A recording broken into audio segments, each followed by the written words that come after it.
Chapitre suite, fiche méthode calculatrice, version Texas Instruments, TI82, stat. Première forme, suite définie sous forme explicite. Par exemple, si on veut calculer les termes de la suite UN définie pour tout entier naturel n par la relation UN égale 3n plus 2 sur n carré plus 1 et afficher les termes d'indice 0 à 50 et conjecturer la limite de la suite.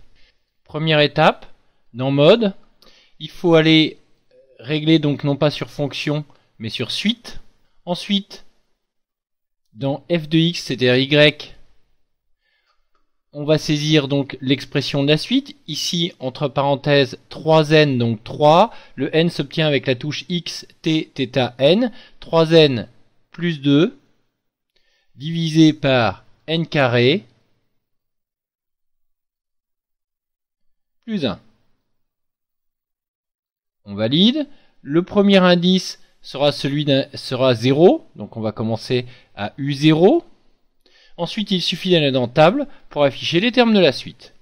On a donc U0 égale 2, on peut vérifier rapidement, 3 fois 0 plus 2 sur 0 carré plus 1, 2 sur 1, 2.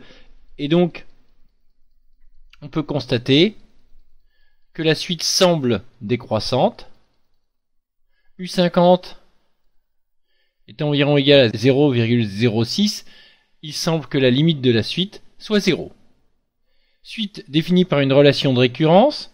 La suite UN est définie pour tout entier naturel n supérieur ou égal à 1 par UN plus 1 égale 2 tiers de UN plus 4 et U1 égale 3. On veut afficher les termes d'indice 1 à 50 et conjecturer la limite de la suite et son sens de variation. Il suffit ensuite de saisir la suite. On va donc avoir UN plus 1 égale 2 tiers de UN plus 4, c'est-à-dire finalement UN égale 2 tiers de UN moins 1 plus 4. On dit il va falloir rentrer l'expression de la suite à l'indice précédent, UN égale 2 tiers de U indice n-1 plus 4. On va donc utiliser la touche UN, c'est-à-dire seconde 7.